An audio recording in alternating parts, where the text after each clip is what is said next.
안녕하세요. 저는 올해 50대 초반인 여자입니다. 저희 친정 부모님은 20년이 넘는 세월 동안 고깃집을 운영하셨어요. 오랜 세월을 하셨던 고깃집이어서 단골 손님이 참 많았죠. 그래서 부모님은 항상 바쁘셨습니다. 부모님이 고깃집을 하면 가장 좋은 점이 도시락 반찬으로 늘 고기가 나온다는 거예요. 그런 저를 친구들은 모두 부러워했죠. 물론 저도 매일 도시락 반찬으로 고기를 먹어서 좋긴 했지만 사실 좋지 않은 점이 더 많았습니다. 왜냐하면 주말마다 부모님을 도와서 일을 해야 했거든요. 그래서 아무리 친구들이 놀자고 해도 놀 수가 없었어요. 싫더라고요. 고기 냄새 맡는 것도 싫고 술 취한 아저씨들이 진상을 부리는 것도 싫고 그냥 다 싫었어요. 물론 반항도 해봤습니다. 왜 내가 고깃집에서 일해야 하는 거냐고 화를 내면서 하지 않겠다고 했죠. 그랬더니 친정엄마가 그럼 이제부터 고기 반찬은 없는 거야? 라고 하시는 게 아니겠어요? 그 말을 듣는 순간 제 반항은 그대로 종료되었습니다. 그리고 고기 반찬을 위해 주말마다 열심히 부모님을 도왔죠. 중학교 때부터 부모님을 도왔으니 어느 정도 시간이 지나니까 저만의 노하우가 생기더라고요. 20살 때부터는 저를 보러 오는 단골 손님들도 제법 많아졌고요. 그래서 고등학교 졸업 후 취업해서 일해도 주말에는 항상 부모님을 도왔어요.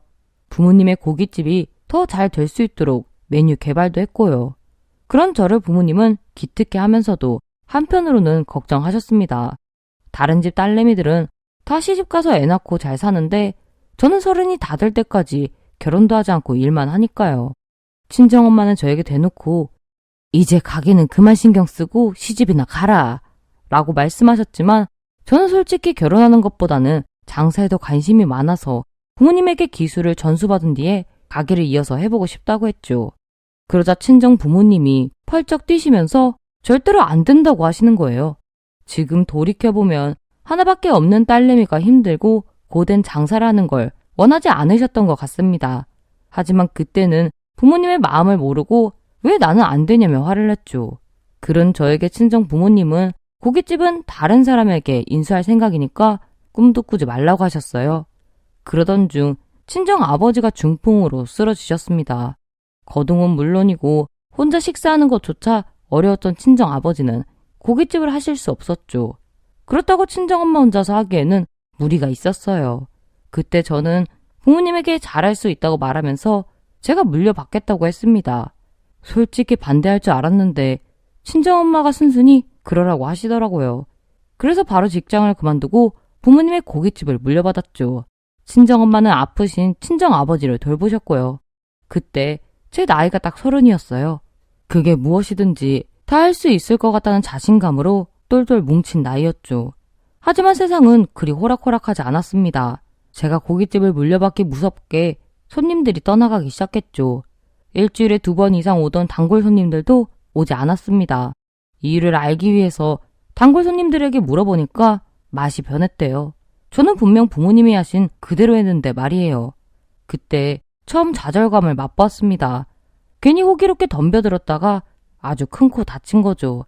그런데도 저는 포기하지 않았어요.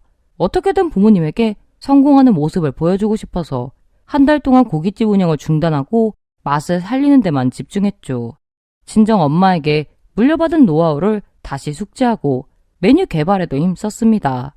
그러고 나서 한 달 후에 고깃집 문을 다시 열었는데 손님들이 다시 몰리기 시작했어요.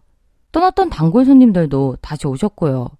그러던 중 저희 고깃집에 채소를 대주시던 아저씨가 뜬금없이 남자를 소개해준다고 하시더라고요.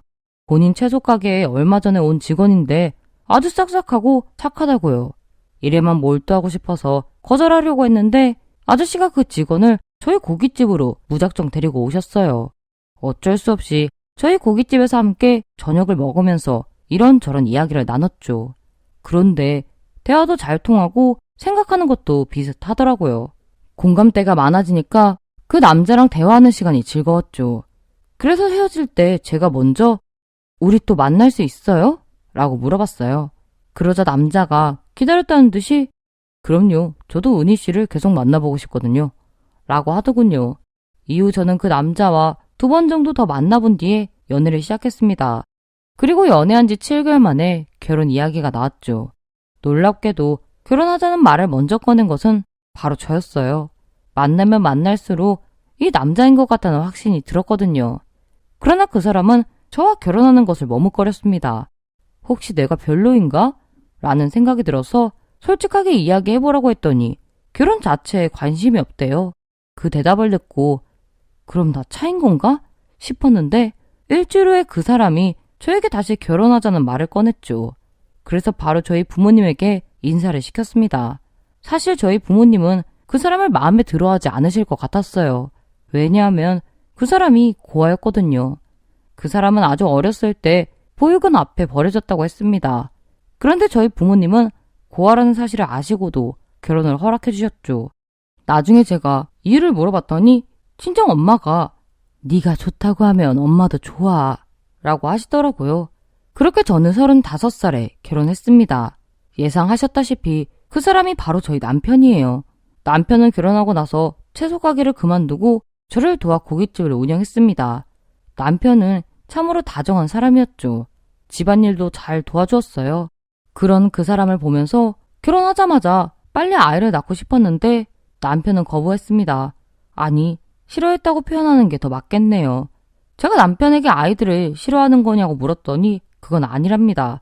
그럼 도대체 아이 갖는 것을 꺼리는 이유가 뭐냐고 물었더니 아빠가 될 자신이 없다고 했죠. 그러면서 아이는 천천히 가지면 안 되냐고 부탁하는데 싫다고 할 수가 없더라고요. 그래서 어쩔 수 없이 남편에게 시간을 주려고 했는데 덜컥 임신해버리고 말았습니다. 계획이 없던 아이였지만 저는 좋았죠. 하지만 남편은 노골적으로 싫은 티를 냈어요. 그때 처음 부부싸움을 하게 되었습니다. 심지어 각방까지 썼어요. 그러다 싸움한 지 이틀 후에 남편이 미안하다고 먼저 사과하더라고요. 그 뒤로 저는 태교에 힘쓰다가 10달 뒤에 무사히 아이를 낳았죠. 아이를 낳는 것을 싫어하던 남편은 막상 아이가 나오니까 좋아했어요. 저보다 더 능숙하게 아이를 봤죠. 든든한 남편이 있어서 저는 안심하고 육아에만 집중했습니다. 고깃집은 남편이 혼자서 운영했죠. 그러던 어느 날이었어요. 이러고 집에 돌아온 남편 표정이 좋지 않았습니다. 제가 무슨 일이냐고 물었는데 아무 일도 아니라고 하면서 신경 쓰지 말라고 했죠. 분명 남편 얼굴을 봤을 땐 무슨 일이 있는 것 같았는데 말이에요. 하지만 남편이 말하고 싶지 않은 것 같아서 조용히 넘어갔어요. 그런데 일주일 후인가 이러고 집에 온 남편의 얼굴이 또다시 좋지 않더라고요. 그냥 넘어갈 일이 아닌 것 같아서 속 시원하게 말해보라고 했죠. 그러자 남편이 저에게 요즘 까다로운 손님들이 많아서 그래. 별일 아니니까 너무 마음 쓰지 마. 라고 말하더라고요. 제가 걱정스러운 마음에 남편에게 너무 힘들면 직원을 한 명 더 고용하는 게 어떻겠느냐고 물었는데 충분히 지금 직원들과 잘 할 수 있다고 했습니다. 남편이 계속해서 괜찮다고만 말하니까 저는 어쩌지 못하고 너무 무리하지 마 라고만 말하고 넘어갔죠. 그리고 나서 한 달 뒤에 남편이 오전부터 분주하길래 어딜 가냐고 물었더니 친구랑 약속이 있다면서 약속 끝나고 바로 고깃집으로 갈 거야 라고 하더라고요. 저는 알겠다고 잘 다녀오라고 말하면서 남편을 배웅했죠. 그러다가 2시간 후에 남편에게서 꽃배달이 왔어요. 제가 좋아하는 장미꽃을 100송이나 보냈더라고요. 함께 보낸 카드에는 미안하고 고마워 라는 문구가 적혀 있었죠. 깜짝 이벤트에 감동을 받아서 남편에게 전화했는데 받지 않더라고요. 고깃집이 바쁜가? 라는 생각으로 다시 전화하지 않았죠. 어차피 집에서 이야기하면 되니까요. 그런데 저녁 7시쯤에 고깃집에서 일하는 직원에게서 연락이 왔어요. 무슨 일이냐고 물었더니 저희 남편이 고깃집에 오지 않는다는 겁니다. 그러면서 저에게 직원이 혹시 사장님 어디 아프세요? 라고 묻더라고요. 좀 이상했어요. 분명 남편이 약속 끝나고 바로 고깃집으로 간다고 했으니까요. 남편 약속이 길어질 수도 있으니까 저는 일단 직원에게 조금만 더 기다려보라고 했습니다. 하지만 남편은 그날 고깃집에 나타나지 않았어요. 당연히 집에도 들어오지 않았고요. 전화는 해봤냐고요? 아마 100통은 넘도록 전화했을 거예요. 그런데도 받지 않더라고요. 나중에는 아예 휴대폰이 꺼져 있었고요. 뭔가 큰일이 난 것 같아서 바로 경찰서로 달려가 자초지종을 말했죠. 그런데 경찰이 범죄 가능성이 있느냐고 물어보더라고요. 그런 것은 잘 모르겠다고 하니까 단순 가출일 수도 있다면서 조금만 기다려보라고 했습니다. 그 말을 듣고 제가 화를 내면서 아내랑 아이를 두고 가출하는 사람이 세상에 어디 있어요? 라고 소리쳤는데 경찰이 웃으면서 그런 사람 은근히 많다고 하더라고요. 그렇게 아무런 소득 없이 집으로 돌아온 뒤에 오매불망 남편만 기다렸습니다. 하지만 남편은 한 달이 넘도록 돌아오지 않았죠. 뒤늦게 경찰서에 실종 신고를 했지만 크게 도움은 되지 않았어요. 저는 아이를 데리고 날마다 길에서 남편 얼굴이 크게 박힌 실종 전단지를 나눠줬습니다. 고깃집 영업도 중단하고요.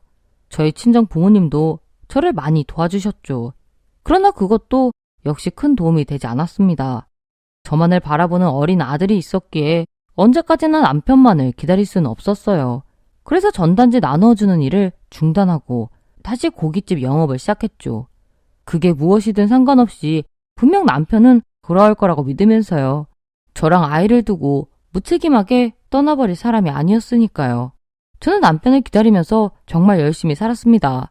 아들이 아빠 없이 컸다는 소리 듣지 않게 하려고 아이에게도 더 많이 신경을 썼죠. 다행히 고깃집 영업은 참 잘 됐어요. 많은 돈은 벌지 못해도 아이랑 둘이서 충분히 먹고 살 만큼의 돈은 벌었죠. 그래서 다시 남편을 찾기 시작했습니다. 오전에는 길에서 실종 전단지를 나눠주고 오후에는 고깃집에 나가 일을 했죠. 용하다는 점쟁이를 찾아가서 남편이 어디 있는지도 물어봤어요. 심지어 부산까지 내려가서 점을 봤는데 점쟁이들은 하나같이 입을 모아 남편이 돌아오지 않을 거라고 말했죠. 대구에 있던 점쟁이는 남편은 이미 이 세상 사람이 아니라는 말까지 했습니다. 그런데도 저는 포기하지 않았어요. 점쟁이가 구슬하면 남편이 돌아올 수도 있다고 말하길래 부모님의 만류에도 300만 원이라는 큰 돈을 주고 굿도했죠. 하지만 아무리 기다려도 남편은 돌아오지 않았습니다. 그렇게 기약 없이 흐른 세월이 무려 10년이에요. 10년 정도 지나니까 희망이나 믿음이 사라지더라고요. 그래서 남편은 이미 죽었다고 생각하면서 살았습니다. 그렇게 생각하고 사는 게 차라리 마음이 편할 것 같아서요. 그 사이에 어린 제 아들은 훌쩍 자라서 중학생이 되었죠. 너무 어렸을 때 아빠랑 헤어져서 그런지 아빠를 아예 기억하지 못하더라고요.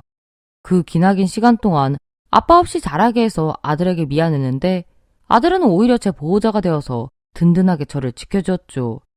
그러던 어느 날, 어느 나이가 지긋한 사업가가 우연히 저희 고깃집에 왔다가 고기 맛에 흠뻑 빠져서 분점을 내볼 생각이 없느냐고 제안했어요. 제가 사업가에게 그럴 생각은 있는데 돈이 부족하다고 말했더니 본인이 투자하겠다고 하더라고요. 그날 영업을 마치고 직원들과 상의했는데 직원들은 모두 도전해보자고 했습니다. 그래서 다음날에 사업가에게 전화해서 분점을 내고 싶다고 말했죠. 이후 사업가와 자주 만나 분점에 관한 회의를 했습니다. 제가 사업가에게 고기의 맛을 지키되 가게 컨셉은 본점이랑 다르게 해보고 싶다고 했더니 제 아이디어가 마음에 든다고 하더라고요.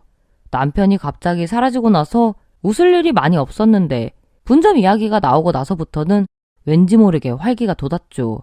그런 저를 보면서 저희 아들은 엄마가 매일 웃어서 기분이 좋다고 했어요. 직원들도 사장님이 다시 생기를 찾으신 것 같아서 기뻐요 라고 말했죠. 그 말들을 듣고 저는 다시 힘을 내보자고 결심했습니다. 그리고 직원들과 매일매일 분점에 관한 회의를 하면서 차츰 일을 진행해 나갔어요. 그러던 중 사업가가 저녁을 대접하고 싶다면서 집으로 초대했습니다. 저는 기쁜 마음으로 고급 와인을 한 병 사서 사업가 집으로 갔어요. 사업가가 사는 집은 마치 궁궐 같은 저택이었죠. 드라마나 영화 속에서만 보던 저택을 직접 눈으로 보니까 입이 저절로 벌어지더라고요. 저는 사업가의 환영을 받으며 저택 안으로 들어갔습니다. 집안 내부는 겉보다 훨씬 더 좋았죠. 사업가는 5년 전에 암으로 아내를 잃은 후에 현재 아들네랑 같이 살고 있다고 하면서 이따 저녁 식사를 아들네랑 같이 해도 되는지 물었어요. 저는 흔쾌히 좋다고 말한 뒤에 식사 준비가 끝날 동안 거실 소파에 앉아 사업가와 이런저런 이야기를 나눴죠. 15분 후쯤에 저택에서 일하는 사람이 식사 준비가 끝났다면서 부엌으로 안내해 주더라고요. 먼저 사업가와 자리를 잡고 있으니까 5분 후에 며느리 되시는 분이 2층에서 내려왔습니다. 제가 먼저 부엌에 등장한 며느리에게 인사를 했는데 제 얼굴을 본 며느리가 당황해하기 시작했죠. 그 모습이 너무 이상해서 같이 있던 사업가가 며느리에게 무슨 일 있니? 라고 물어볼 정도였어요. 며느리는 시아버지에게 아무 일도 없다고 대답하면서 저에게 눈을 떼지 못했습니다. 노골적인 시선이 약간 불쾌했지만 애써 참았어요. 그런데 곧바로 문 열리는 소리와 함께 아버지 좋았어요 라는 목소리가 들렸죠. 아마도 사업가 아들이 온 것 같았습니다. 저는 인사하기 위해 몸을 일으켰어요. 그리고 부엌에 온 사업가 아들의 얼굴을 봤죠. 그런데 저는 거기서 다시는 보지 못할 줄 알았던, 아니 적어도 이 자리에서 볼 줄은 꿈에도 생각 못했던 제 남편을 봤어요. 저희 남편도 저를 보자마자 경악스러운 표정을 지었습니다. 저는 너무 놀라서 여보? 라고 소리쳤죠. 그랬더니 앉아있던 사업가가 그게 무슨 소리냐고 묻더라고요. 그 순간 옆에 있던 며느리가 손님분께서 사람을 잘못 보신 것 같아요, 아버님. 이라고 하면서 황급히 상황을 수습하려고 했습니다. 아무리 10년 만에 만났어도 그렇지 어떻게 남편을 못 알아볼 수 있겠어요. 그래서 당당하게 남편을 가리키면서 사업가에게 이 사람 제 남편이에요 라고 말했습니다. 그러자 사업가가 남편을 보면서 이게 대체 무슨 말이냐? 라고 묻더라고요. 그렇지만 남편은 아무 말도 하지 못하고 마치 돌이 된 것처럼 멍하니 있기만 했어요. 그런 남편에게 제가 이게 대체 어떻게 된 거냐고, 당신이 어떻게 여기 있는 거냐고 물었더니 남편이 아니 그게 아니라 라고 하면서 말을 잇지 못했죠. 그러니까 사업가가 남편에게 똑바로 말 안 해? 이게 도대체 어떻게 된 일이냐고? 라고 하면서 버럭 화를 냈고 남편은 고개를 떨구고 저에게 정말 미안해 라고 하면서도 상황을 제대로 설명하지 못했습니다. 사업가는 본인 아들에게 진실을 들을 수 없다고 판단했는지 저에게 상황을 알려달라고 했어요. 그래서 제가 지금까지 있었던 일을 모두 사업가에게 이야기했죠. 그랬더니 모든 사실을 알게 된 사업가가 너 나가서 헛짓거리 했던 거야? 라고 하면서 남편의 뺨을 치더라고요. 그때 며느리가 황급히 사업가와 남편 사이를 가로막으면서 저랑 이미 얘기 끝난 문제예요, 아버님. 다 정리됐어요. 라고 했고, 그런 며느리를 보면서 사업가는 너도 이미 알고 있었던 거냐며 화를 냈습니다. 며느리는 사업가에게 진작 알고 있었고 본인은 이미 용서했다고 대답했죠. 아직 상황을 제대로 알지 못하는데 뭐가 끝난 문제고 뭐가 다 정리된 건지 이해가 되지 않더라고요.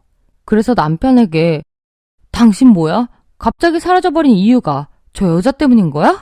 라고 물었더니 며느리가 버럭 화를 내면서 불륜녀는 내가 아니라 당신이야! 라고 하는 게 아니겠어요? 그러자 남편이 여자에게 이 사람에게 함부로 말하지 마! 라면서 소리쳤고 며느리는 그 말을 듣고 흐느껴 울기 시작했죠. 저는 돌아가는 상황을 제대로 알아야 했기 때문에 남편에게 그동안 감췄던 진실을 모두 말하라고 했습니다. 그랬더니 남편이 눈물을 보이면서 사실을 말했어요. 남편이 고아라고 했던 것은 모두 거짓말이었습니다. 5년 전에 어머니가 돌아가셨지만 저를 만났을 때만 해도 부모님 모두 멀쩡하게 살아계셨죠. 그것도 아주 부자인 부모님이 말이에요. 그런데 부모님이 마음대로 결혼할 상대를 정해주셨대요. 말하자면 정략 결혼인 거죠. 그런 결혼을 하고 싶지 않았던 남편이 거절했지만 부모님은 남편의 의견을 존중해주지 않았다고 했습니다. 심지어 결혼하지 않으면 유산을 한 푼도 물려주지 않겠다고 했대요. 결국 남편은 사랑하지도 않은 여자와 결혼을 했다고 했습니다. 하지만 법적인 부부가 되고 싶지 않아서 혼인신고는 하지 않았대요. 당연히 아이도 낳지 않았고요. 그러다가 도저히 이렇게 살 수는 없다는 생각이 들어서 집을 나와 채소 가게에서 일을 하기 시작했다고 했습니다. 그 과정에서 저를 만나서 결혼을 한 거였고요. 그런데 어떻게 알았는지 정작 결혼한 여자가 자신을 찾아왔대요. 여자가 처음에는 돌아가자고 했지만 남편이 이미 여기서 자리를 잡고 결혼을 해서 아이까지 낳았다고 하면서 거절했죠.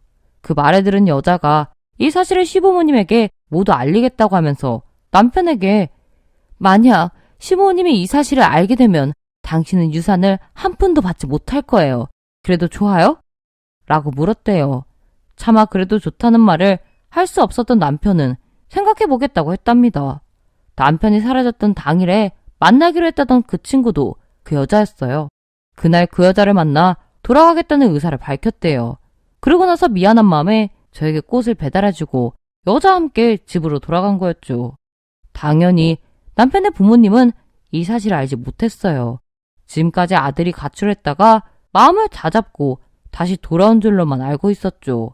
남편의 이야기를 듣고 제가 주저앉아서 막 우니까 남편이 무릎을 꿇고 미안하다고 빌면서 그러더라고요. 본인에게 조금만 시간을 주면 여자와 정리하고 저에게 돌아가겠다고요. 그 말을 듣자마자 여자가 막 화를 내면서 그게 지금 할 소리냐고 화를 냈습니다.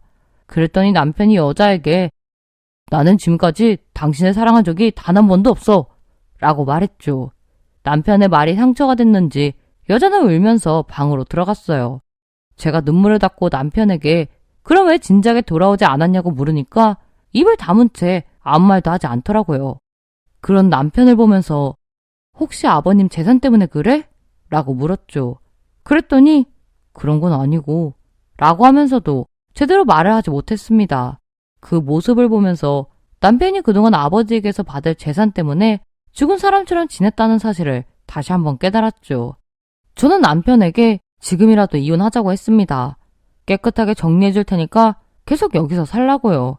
그러자 남편이 아니라고 저에게 돌아갈 생각이었다고 하면서 시간을 조금만 더 달라고 하더라고요. 저는 저를 붙잡고 애원하는 남편에게 이미 당신은 우리에게 죽은 사람이야 라고 말하고는 그 저택을 나왔어요.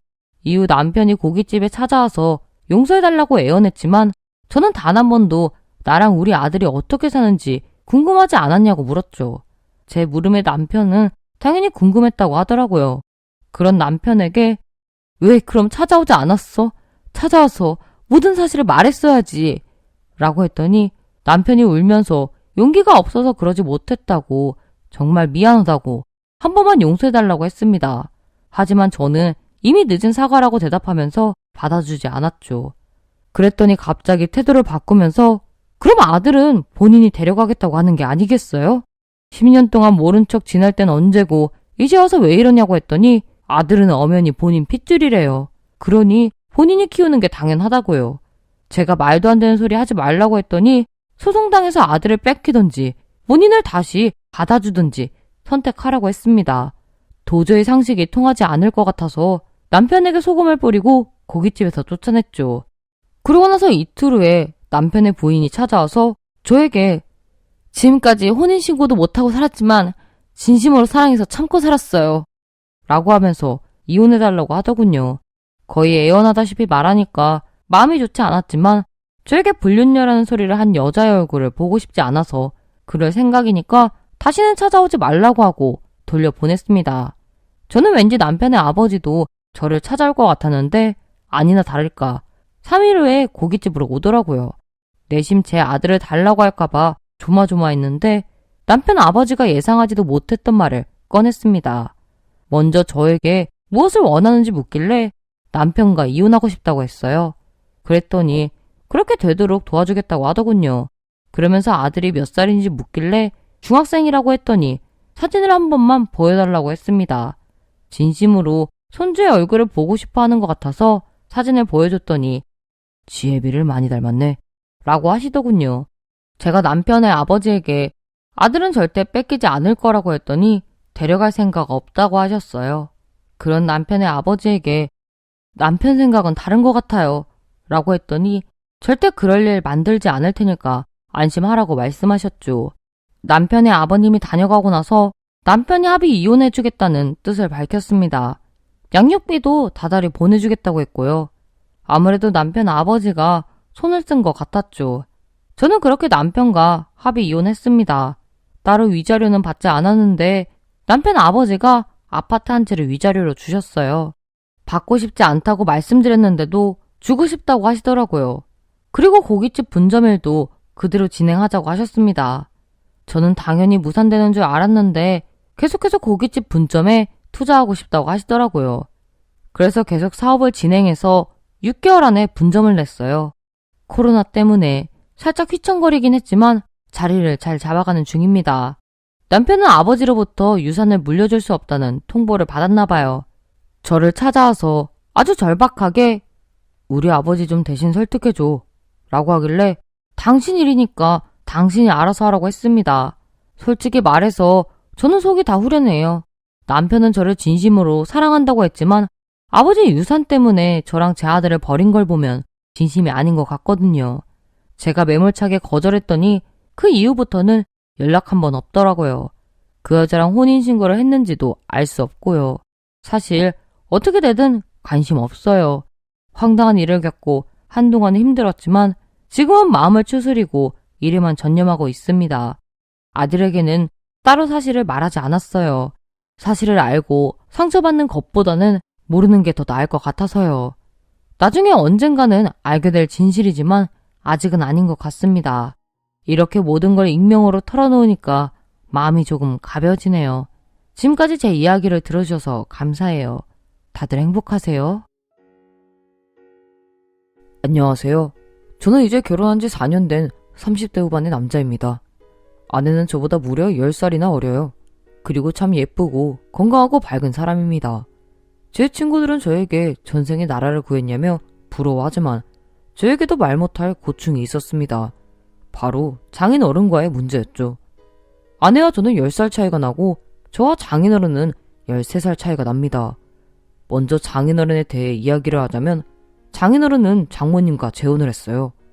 장모님의 전 남편이 돌아가시고 지금의 장인어른을 만났다고 하였죠. 장인어른은 지방 도시에서 태권도 도장을 운영하셨고 장모님은 장인어른의 태권 도장이 있는 건물을 청소하는 일을 하셨다고 했습니다.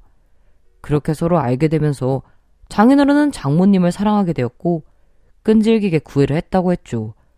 장모님은 나이도 장인어른보다 7살이나 많았고 결혼한 경력도 있어서 장인어른을 위한다는 마음으로 계속 거절했다고 하셨어요. 그렇지만 장인어른이 진심으로 장모님을 사랑하셔서 결혼은 아니더라도 연애만이라도 하자고 계속 졸랐고 장모님도 연애까지는 허락하셨다고 했죠. 그러다가 덜컥 제 아내를 임신하게 되었고 그래서 두 분은 결혼을 하게 되셨다고 했습니다. 그래서 장인어른은 제 아내를 복덩이라고 생각했대요. 제 아내가 생기는 덕에 그렇게 원하던 장모님과 결혼을 할 수 있어서 아내에 대한 마음이 남달랐다고 하였죠. 그래서 아내도 그런 장인어른을 정말 좋아하고 잘 따랐습니다. 제 아내는 태권도장을 운영하시는 장인어른의 유전자 덕분인지 어릴 적부터 운동을 하였고 대학교도 체대를 나왔어요. 그리고 대학교를 졸업하고 프리랜서로 테니스 강사를 했는데 그때 아내와 만나게 되었죠. 저는 취미로 테니스 동호회 생활을 하고 있었는데 아내가 저희 테니스 동호회에 강사로 참여하면서 서로 알게 되었어요. 제가 테니스 동호회 간부여서 강사님들을 챙기다 보니 자연스럽게 아내와 친해지게 되었고 10살의 나이를 뛰어넘어 연애를 하게 되었죠. 그때 제가 34살이었고 아내는 24살이었어요. 저는 전문대를 졸업하고 바로 제 가게를 시작했습니다. 회사가 밀집된 지역에서 테이크아웃 커피 전문점을 하고 있었죠. 그런데 이게 정말 대박이 났어요. 특히 출근 시간과 점심시간에는 손님들이 줄을 서서 기다리기까지 했습니다. 그렇게 7년 동안 직원도 없이 혼자서 열심히 일하며 돈을 모았죠. 그리고 서울 한복판에 멋진 카페를 오픈했어요. 3년 정도 운영을 하며 우여곡절도 많았지만 이제는 꽤 안정이 되어서 돈도 꽤 벌고 시간적으로 여유도 많이 생겼어요. 그러다 보니 여자들도 많이 꼬이기 시작했죠. 특히 돈 냄새 맡고 오는 여자들이 좀 있었습니다. 그런 부류의 사람들을 많이 만나다 보니 나름 사람 보는 눈도 생겨서 사람을 좀 걸러서 만나게 되었고 그러다 보니 연애할 기회도 점점 줄어들었죠. 그리고 10년 동안 일하느라 바쁜 것도 있었지만 제대로 된 연애는 하지 못했거든요. 그러니까 여자들을 많이 만나는 봤지만 연애는 제대로 해보지 못한 그런 케이스였습니다. 그만큼 마음에 드는 사람이 없었던 것도 있었어요.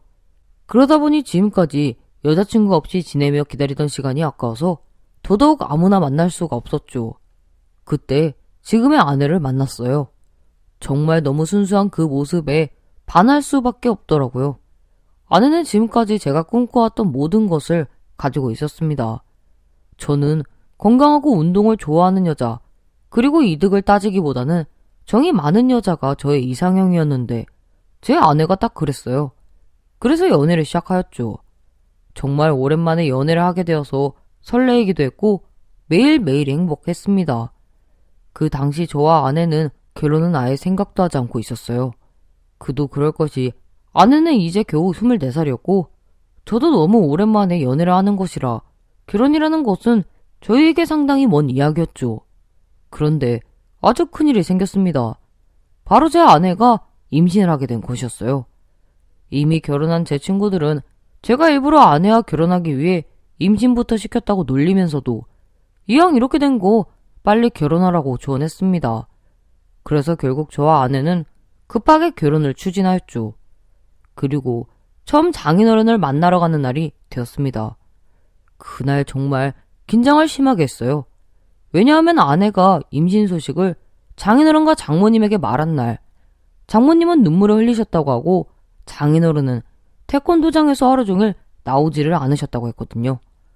그리고 저에게 자신이 운영하는 태권도장으로 오라고 하신 데다가 아내 없이 혼자 오라고 그래서 더 긴장했습니다. 설마 나를 때리려고 그러나 하는 생각까지 들었어요. 그리고 조심스럽게 태권도장의 문을 열자 장인어른과 장모님이 안에 계셨죠. 저는 장모님이 안에 계셔서 그나마 다행이라고 생각했습니다. 장인어른과 장모님께 꾸벅 인사를 하고 들어가려고 하는데 장인어른의 근엄한 목소리가 들렸어요. 신발 벗고 들어오게. 네. 저는 마치 군대에서 대답하듯이 군기가 바짝 든 대답을 하였습니다. 그리고 태권도장으로 들어가서 장인어른과 장모님에게 준비한 선물을 드리고 자리에 앉았죠. 제가 자리를 잡고 앉자 기다렸다는 듯이 장인어른이 입을 여셨습니다. 자네, 우리 딸 사랑하나? 네, 사랑합니다. 믿어도 되는 건가? 네, 믿으셔도 됩니다. 혹시 아이가 생겨서 어쩔 수 없이 결혼하는 건 아닌가? 아닙니다. 정말 사랑해서 결혼하려는 겁니다. 제 대답을 듣고는 장인어른과 장모님의 표정이 조금 풀리는 것 같더군요.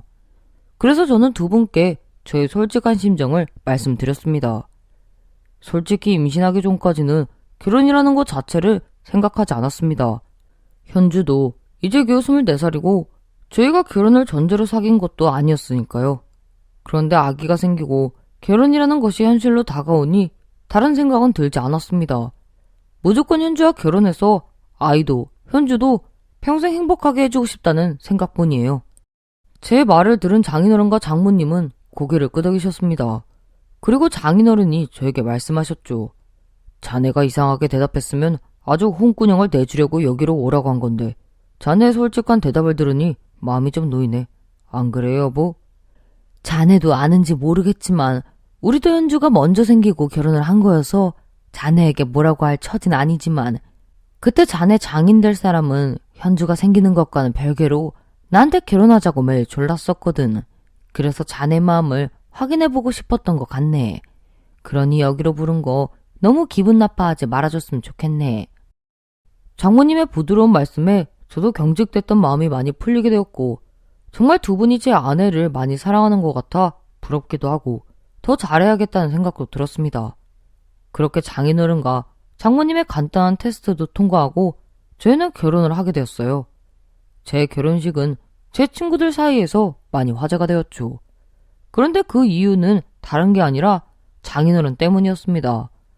장인어른은 신부 입장할 때부터 눈물을 흘리기 시작하시더니 결혼식이 끝날 때까지 계속 우셨어요. 하객들 모두 저렇게 우는 사람은 처음 본다고 할 정도였죠. 지금이야 저도 딸아이의 아버지로서 그 마음을 이해하지만 당시만 해도 너무 오버하시는 것 같아서 기분이 썩 좋지만은 않았습니다. 하지만 그때는 그냥 넘어갔죠. 어쨌든 저희는 그렇게 결혼을 하고 6개월 뒤에 이쁜 딸아이를 낳았어요. 저는 다른 일반적인 회사원들보다는 시간을 좀 자유롭게 쓸 수 있는 편이라 육아를 많이 도와주었습니다. 그런데 저도 육아 때문에 집에서 아내와 함께 있는 시간이 길어지니 사소한 다툼이 자주 일어났죠. 그리고 그때마다 장인어른에게서 연락이 왔어요. 처음에는 장문의 문자를 보내시다가 그것도 부족하다 싶으시면 저에게 전화를 하셨습니다. 그런데 뭐 화내거나 그러는 게 아니라 저에게 현주는 이럴 때 이렇게 해줘야 된다, 저렇게 해줘야 된다 이런 식으로 충고를 해주시는 것이었죠. 저도 처음에는 알겠다고 이야기하며 넘겼는데 이게 몇 달을 그런 소리를 들으니 좀 기분이 많이 안 좋더라고요. 그래서 하루는 아내에게 말했습니다. 자기야, 혹시 자기 말이야 우리 말싸움 같은 거 하면 장인어른한테 다 이야기해? 아니, 그게 아니라 아빠한테 매일 전화가 오는데 아빠는 내 목소리만 들어도 내 기분이 어떤지 알거든. 그래서 자기랑 좀 다툰 날에는 목소리가 좋지 않으니까 무슨 일이냐고 막 캐물어서 나도 그냥 이런저런 일이 있어서 기분이 별로라고 이야기하는 거야. 내가 먼저 아빠한테 이야기하고 그런 적은 없어. 근데 왜? 아빠가 뭐라고 그래? 혼났어?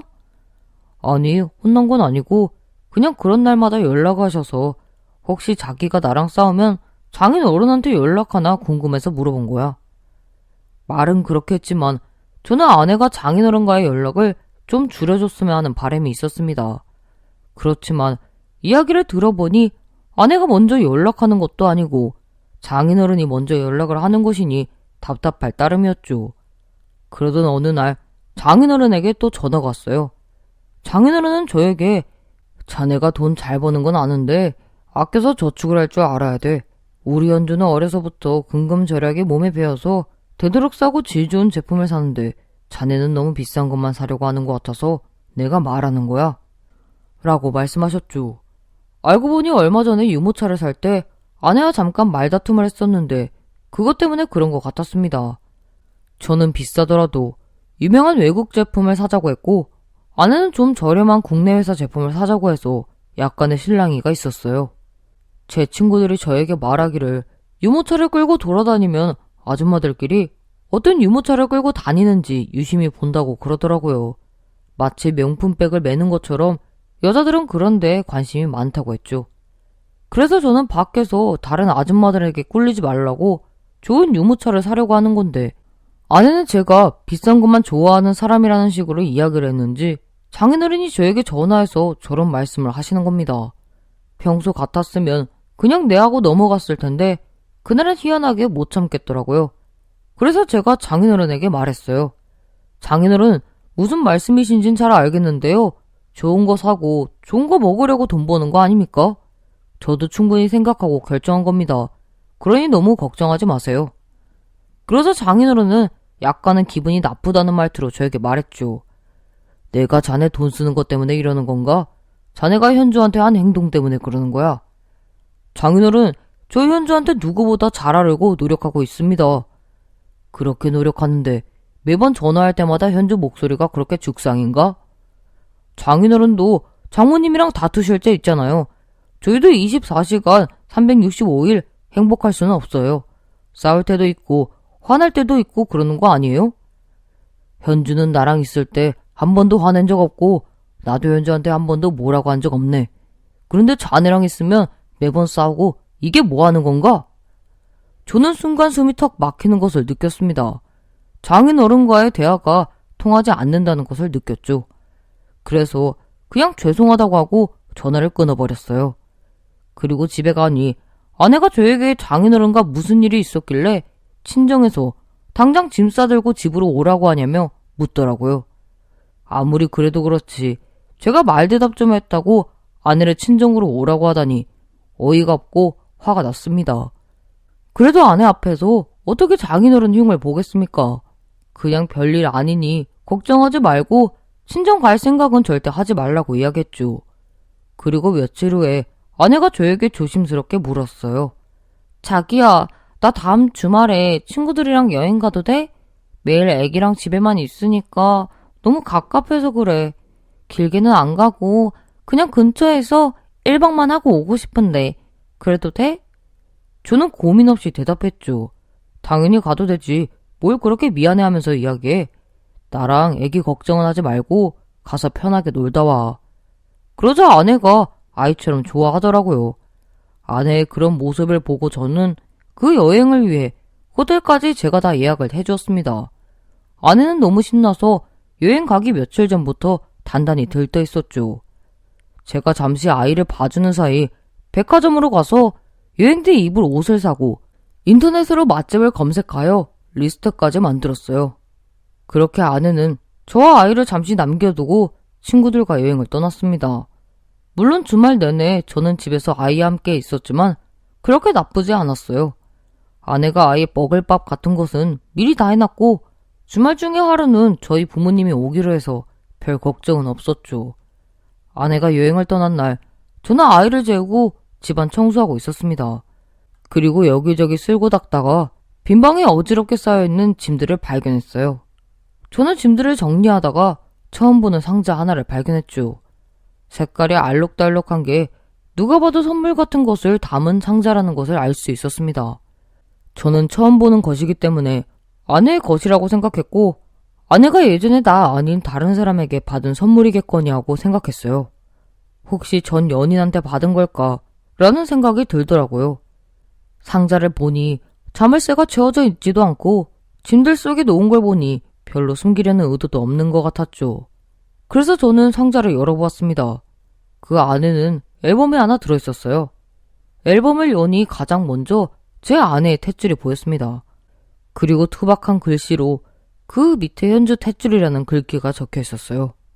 투박한 글씨체를 보아하니 장인어른의 글씨인 것 같았죠. 그리고 그 뒤로 백일 사진, 돌사진, 그리고 돌잡이 때 아내가 잡았었던 돈도 붙어 있었습니다. 그 안에는 장인어른이 아내에게 처음 사준 머리끈, 아내에게 처음 받은 크리스마스 카드 등 장인어른과 아내의 추억이 담겨 있었어요. 그 앨범은 대학교에 입학해서 집을 떠나 학교 기숙사로 들어가는 아내를 위해서 장인어른이 직접 만든 것이었죠. 그리고 제가 곤히 자고 있는 딸을 바라보자 갑자기 눈물이 뚝뚝 흐르기 시작했습니다. 그리고 장인어른의 심정이 이해가 가기 시작했어요. 제 아내에게 늘 잘하기 위해 노력하지만 부모님이 보시기에는 늘 부족할 수도 있겠다는 생각이 들었죠. 만약 제 딸이 나중에 아무리 완벽한 남자를 만나더라도 한숨 한 번 쉬면 저도 제 사위에게 한마디 할 것 같았습니다. 저는 늘 제 기준으로 잘하고 있다고 생각한 것이었지만 장인어른의 기준은 좀 다를 수도 있겠다는 생각이 들었어요. 늘 장인어른이 저와 아내 사이에 너무 과하게 개입한다고만 생각을 했지 장인어른의 입장에서 한 번도 생각해보지 않았던 것이 좀 반성이 되기 시작했죠. 그리고 그제서야 장인어른과의 안 좋았던 관계를 어떻게 개선할 것인지 판단이 섰습니다. 그렇게 다음날이 되었고 아내는 여행에서 돌아왔어요. 여행에서 다녀온 아내의 표정은 너무 밝아 보였죠. 저는 진작에 이런 시간을 줬어야 했는데 그러지 못했던 것이 좀 미안했습니다. 그래서 아내에게 매주는 힘들어도 한 달에 한 번 정도는 혼자만의 시간을 주겠다고 약속했어요. 그리고 이어서 아내에게 슬쩍 말했죠. 다음에는 친정에도 좀 놀러 갔다 와. 천안 면회도 좀 갔다 오고. 그래도 돼? 내가 약속했잖아. 한 달에 한 번 정도는 혼자만의 시간을 주기로. 친정에 안 가본 지도 오래됐는데 가서 장인어른이랑 장모님도 좀 뵙고 내 자랑도 좀 해주고. 그렇게 아내는 친정으로 갔고 저는 1박 2일 동안 다시 딸과 함께 시간을 보냈습니다. 그리고 그날 저녁 장인어른에게 또 다시 전화가 왔죠. 하지만 장인어른은 특별한 말 없이 저에게 고맙다고만 하셨습니다. 저도 특별한 말 없이 그냥 아니라고 말했죠.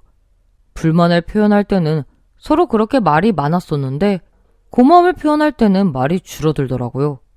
그래서 2주 뒤에 저는 아침 일찍 장인어른께 갔어요. 그리고 장인어른과 장모님을 태우고 다시 저희 집으로 모셨죠. 특별하게 준비한 음식은 없었지만 그날 장인어른과 장모님은 딸과 손녀와 함께 즐거운 시간을 보냈습니다. 그리고 그날 저녁 장인어른이 저를 부르고 무언가를 제 앞에 꺼내놓으셨어요. 그것은 아주 비싼 양주였죠. 장인어른은 양주를 따르며 제게 말씀하셨습니다. 내 아들놈 장가 갈 때 같이 마시려고 몇 년 전에 사다 둔 거야. 이거 같이 먹자고. 아닙니다, 장인어른. 이렇게 귀한 걸 제가 먹을 순 없죠. 집에 다른 양주들도 있으니 제가 하나 가지고 올게요. 아닐세. 내가 아무것도 모르고 자네에게 이래저래 잔소리만 하고 내 생각만 하면서 자네 입장은 전혀 생각하지 않은 것 같네. 미안하네. 장인어른은 그렇게 말씀하시면서 약간 눈시울이 붉어지셨어요. 저는 어색한 분위기를 깨고자 얼른 장인어른이 가지고 온 양주 뚜껑을 따서 한 잔 따라드렸죠. 그리고 장인어른에게 말했습니다. 장인어른, 오늘은 아들 하나 더 생긴 날이니 양주 아까워하지 마십시오. 그리고 처남 장가 갈 때는 제가 더 좋은 양주로 대접하겠습니다.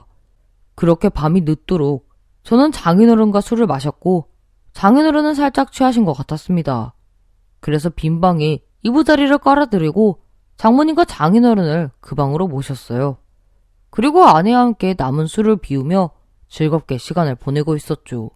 그런데 장모님과 장인어른이 들어간 방에서 이상한 소리가 나는 게 아니겠어요? 저와 아내는 그 소리를 듣고 방으로 다가갔습니다. 그리고 문 앞에 귀를 대고 자세히 들어보니 장인어른의 거친 숨소리가 들렸죠. 저와 아내는 깜짝 놀라서 문을 활짝 열었습니다. 그런데 장인어른이 입을 틀어막고 울고 계셨어요.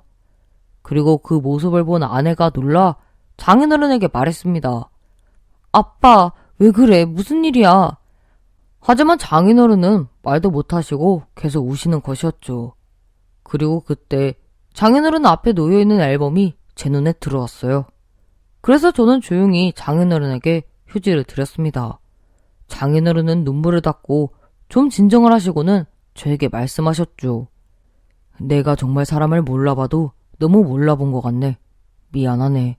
그리고 우리 현주 남편이 되어줘서 정말 고맙네. 아닙니다. 현주가 제 아내가 되어줘서 더 고마운걸요. 제 말을 들은 장인어른은 좀 진정이 됐는지 계속해서 말씀하셨어요. 자네 부모님에게도 면목이 없네. 나중에 내가 사돈 어르신들 찾아뵙고 아들을 너무 훌륭하게 키웠다고 꼭 말씀드릴 걸세. 감사합니다, 장인어른. 저는 그렇게 대답하고 아내와 함께 방에서 나와 조용히 문을 닫았습니다. 하지만 아내는 지금 어떤 상황인지 잘 이해가 되지 않는지 제게 물어봤죠. 오빠, 무슨 일이길래 아빠가 저렇게까지 울어? 너 아까 장인어른이 보시던 그 앨범 기억하지? 응, 나 대학 갈 때 아빠가 준 앨범인데 왜? 그게 뒤에 아직 빈 페이지가 좀 있어서 내가 채워넣었거든. 처음 그 앨범을 봤을 때 뒤에 비어있는 페이지들이 있었습니다. 그래서 제가 저와 아내가 처음 함께 찍은 사진, 주고받은 편지, 그리고 결혼사진과 딸과 함께 찍은 가족사진으로 뒷페이지를 채워넣었죠. 그리고 짧은 편지도 적어서 넣어놨던 것을 장인어른이 보신 거였어요. 솔직히 이 모든 행동들은 제가 계획한 것은 맞습니다. 그렇지만 장인어른을 속이려고 한 것이 아니라 장인어른에게 어떻게 하면 제 진심을 전달할 수 있을까 고민하다가 생각한 계획이었어요. 장인어른이 저의 진심을 이해해 주시고 마음을 열어주셔서 참 다행이라고 생각이 드네요.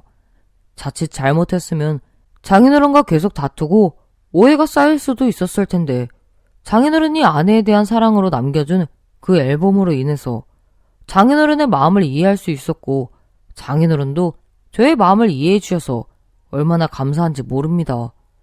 그리고 저는 지금 새로운 앨범을 만들고 있어요. 이 앨범이 제 아이에게 그리고 제 아이의 인연에게까지 잘 닿았으면 좋겠네요. 안녕하세요. 저는 올해 40대 중반의 여자입니다. 제가 겪었던 일들을 여러분께도 들려드리고 싶어서 이렇게 사연을 보내요. 저는 아주 평범한 집의 외동딸이었습니다. 아니, 그렇게 생각하고 있었죠. 저희 아버지는 직장에 다니고 있었고 저희 엄마는 집에서 저를 보면서 살림을 하고 있었어요. 대단히 풍족하진 않지만 그렇다고 부족하지도 않은 집안이었죠. 저는 학교를 마치면 다른 친구들과 마찬가지로 수학 학원에 가서 지겨운 수학을 공부했습니다. 가끔 엄마에게 학원에 간다고 거짓말하고 몰래 친구들과 놀이터에서 놀기도 했지만 저는 어린 나이에도 불구하고 제 인생이 이렇게 평탄하게 흘러갈 거라고 생각했죠. 하지만 그런 제 생각이 변한 것은 초등학교 때부터였어요. 그날은 학원에 가는 날이 아니어서 학교 끝나고 바로 집으로 향했죠. 그런데 거실에서 엄마가 손님과 대화를 나누고 있더라고요. 무슨 대화를 나누는지는 알 수 없었지만 꽤 심각한 것 같았죠. 왜냐하면 엄마 표정이 아주 좋지 않았거든요. 손님은 여자였는데 꽤 젊어 보였습니다. 저는 손님을 보자마자 안녕하세요 라고 인사했어요. 그러자 손님이 웃으면서 네가 소영이구나 라고 했죠. 그런데 갑자기 엄마가 날카로운 목소리로 너 오늘은 왜 금방 와? 진이랑 오늘은 같이 안 놀았어? 라고 물었습니다. 그 당시에 제가 가장 친하게 지냈던 친구 이름이 지은이었거든요. 원래 오늘은 학교 끝나고 지은이네 집으로 놀러 가려고 했는데 갑자기 지은이 외할머니 외할아버지가 시골에서 올라오시는 바람에 곧장 집으로 돌아온 거였어요. 그래서 그 이야기를 엄마에게 했더니 엄마가 지갑에서 5천 원을 꺼내 저에게 주시면서 나가서 좀 놀다 와 라고 하셨죠. 당시에 저는 이게 웬 떡이냐 싶어서 냉큼 5천 원을 받아서 책가방만 내려놓고 다시 집을 나갔습니다. 그리고 놀이터에서 놀고 있던 다른 친구들과 아주 재미있는 시간을 보냈죠. 그러다 어느 순간 정신을 차려보니 해가 뉘엿뉘엿 지고 있더라고요. 저는 엄마에게 혼나겠다 생각하면서 부지런히 집으로 돌아갔죠. 그런데 그 여자는 돌아갔는지 집엔 없었고 엄마는 안방에서 혼자 울고 계셨습니다. 그래서 제가 엄마에게 엄마 나왔어 라고 말했는데도 엄마는 듣지 못하고 서럽게 눈물만 흘리셨죠. 그리고 그날 저녁부터 부모님의 부부싸움이 시작됐어요. 그때는 부모님이 도대체 왜 싸우는지 그 이유를 알 수 없었습니다. 그저 부모님이 싸운다는 사실 자체가 슬퍼서 조용히 침대에 누워서 눈물만 흘렸죠. 그런데 시간이 좀 지나 제가 중학생이 되었을 때 부모님이 싸운 이유를 깨닫게 되었는데 이유는 아빠가 바람을 피웠기 때문이었어요. 엄마 손님인 줄 알았던 그때 그 여자는 아빠의 내연녀였죠. 정확하게 알 수는 없었지만 아무래도 아빠의 내연녀가 집에 찾아와 엄마에게 모든 사실을 말했던 것 같습니다. 결국 부모님은 이혼을 하게 되었어요. 아빠는 이혼하고 나서 본인이 저를 키우고 싶었던지 엄마와 이혼하기 며칠 전에 저에게 혹시 엄마랑 아빠랑 같이 안 살게 되면 소영이는 누구랑 살고 싶어? 괜찮으면 아빠랑 같이 살래? 라고 물어보셨어요. 하지만 그때 저는 바로 대답하지 못했고 부모님이 이혼하고 나서 엄마와 함께 살게 되었죠. 엄마는 아빠와 헤어지고 몹시 힘들어 하셨습니다. 그래서 거의 매일 술만 드셨어요. 이혼 후에 저와 엄마는 외할머니와 함께 살았는데 술만 마시는 엄마를 외할머니가 나무라는 바람에 두 분이 거의 매일 다투셨죠. 그런데 어느 날 그때가 토요일이었는데 엄마가 저에게 진지하게 할 말이 있다고 했습니다. 그래서 무슨 할 말이냐고 물었더니 엄마가 그러더라고요. 좋아하는 아저씨가 생겨서 그 아저씨랑 결혼 계획 중이라고 했죠. 저는 왠지 그 말이 불편하게 들려서 엄마에게 꼭 그 아저씨랑 결혼해야 돼? 그럼 아빠는? 하고 물어봤어요. 그러자 엄마가 냉정한 말투로 엄마랑 아빠는 이제 같이 안 살아. 이제 엄마는 그 아저씨랑 살 거야. 라고 말했죠. 그러면서 그래서 엄마랑 소영이가 이젠 따로 살아야 해. 라는 말을 덧붙였어요. 저는 그 말을 듣고 왜 따로 살아야 하는 거냐고 물어봤습니다. 그랬더니 엄마가 머뭇거리면서 그 아저씨가 소영이를 몰라. 라고 하더라고요. 그러면서 엄마는 소영이가 외할머니랑 살고 있으면 엄마가 자주 보러 올게. 라고 말했습니다. 저는 처음에 그 아저씨가 왜 나를 모르는지 그때는 이해할 수 없었는데 지금 생각해보면 엄마가 제 존재를 말하지 않고 재혼을 하신 것 같아요. 말하자면 거짓말을 한 거죠. 그러나 엄마의 거짓말은 그것만이 아니었습니다. 저를 자주 보러 오겠다고 했던 엄마는 재혼한 후에 한 번도 저를 보러 오지 않았어요. 전화라도 해서 제 안부를 물어볼 법한데 전화조차 하지 않았죠. 왜냐하면 외할머니에게 엄마는 언제 와? 라고 물어보면 외할머니는 깊은 한숨을 내쉬면서 소영아, 엄마는 이제 안 올 것 같아. 아마 할머니한테도 전화하지 않을 것 같다. 라고 말씀하셨습니다. 저는 그렇게 엄마에게 버림을 받았죠. 그리고 이후 저는 외할머니와 둘이서 살아갔어요. 하지만 외할머니가 제가 고등학교 때 교통사고로 돌아가시는 바람에 쉼터에서 살게 되었죠. 외할머니 장례도 저 혼자서 치렀습니다. 주변 이웃분들이 도와주셔서 큰 문제 없이 장례를 마칠 수 있었어요. 당연히 친척들은 오지 않았죠. 물론 저희 엄마도 오지 않았습니다. 부르고 싶어도 어디서 어떻게 살고 있는지 알 수가 없어서 부르지 못했죠. 그 뒤로 저는 고등학교까지 쉼터에서 살다가 성인이 된 후에 혼자 살았어요. 돈이 없어서 대학교는 가지 못하고 바로 취직했는데 다행히 좋은 직장과 좋은 상사를 만나서 7년 동안 한 직장을 다닐 수 있었죠. 그러던 중 저희 신랑을 만나게 되었습니다. 신랑은 직장 동료의 소개로 만나게 됐는데 순박함이 매력적인 남자였어요. 신랑은 처음 보자마자 제가 마음에 들었는지 아주 적극적으로 마음을 표현했죠. 저도 그런 신랑이 싫지 않아서 마음을 받아 1년 동안 연애를 했습니다. 그런 후에 결혼에 골인했고요. 제가 고하나 다름없어서 시부모님이 결혼을 반대하실 줄 알았는데 제 예상과 다르게 너무나 반갑게 저를 맞아주셨죠. 나중에 알고 봤더니 저희 시아버님도 고하라고 하시더라고요. 그래서 시부모님이 제 마음을 누구보다 알아주셨던 것 같습니다. 그렇게 저희 부부는 결혼 후 1년 뒤에 아들 하나 낳고 나름 행복하게 살았어요.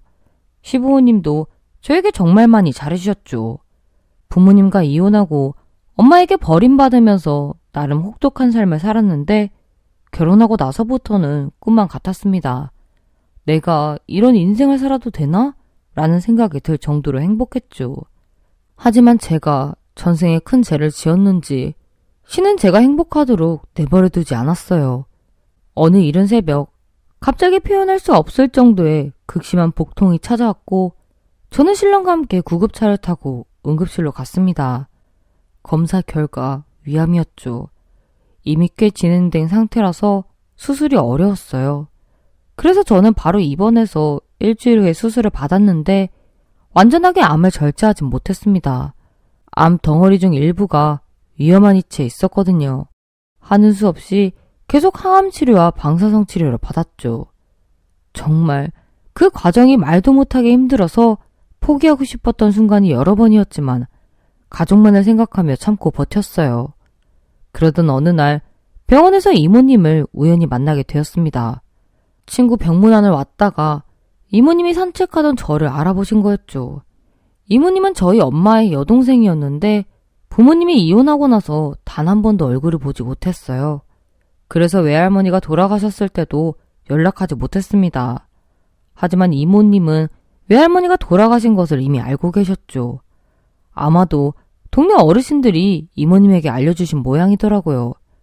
어쨌든 이모님은 외할머니가 돌아가시고 나서 어린 저를 그냥 방치한 것이 마음에 걸리셨는지 많이 미안해 하셨습니다. 그리고 자신이 왜 그럴 수밖에 없었는지에 대해 자세히 설명도 해주셨죠. 저는 그런 이모님에게 이미 다 지난 일이니까 마음 쓰지 말라고 했어요. 그랬더니 고맙다고 하면서 자주 병문안 오겠다고 했습니다. 저는 솔직히 이모님의 말을 믿지 않았어요. 그런데 정말로 일주일에 한 번씩 병문안을 오셨죠. 그러던 중 이모님이 엄마가 보고 싶지 않냐고 물어보셨습니다. 저는 이모님의 질문에 솔직하게 어디서 어떻게 사는지 궁금하긴 했지만 보고 싶진 않다고 대답했어요. 아이를 낳고 엄마가 되어보니까 저를 버린 엄마를 더욱 이해할 수 없더라고요. 그랬더니 이모님이 씁쓸한 표정으로 그래, 네 마음 이해해 라고 하셨죠. 그 뒤로 이모님은 엄마에 관한 이야기는 꺼내지 않았습니다. 그런데 한 달 후에 이모님이 손님을 데리고 제가 입원해 있는 병실을 찾아오셨는데 그 손님이 바로 저희 엄마였죠. 제가 엄마를 보고 너무 놀라서 아무 말도 못하고 서 있었는데 엄마는 저를 보자마자 눈물을 펑펑 흘리면서 정말 미안해 소영아 라고 하셨어요.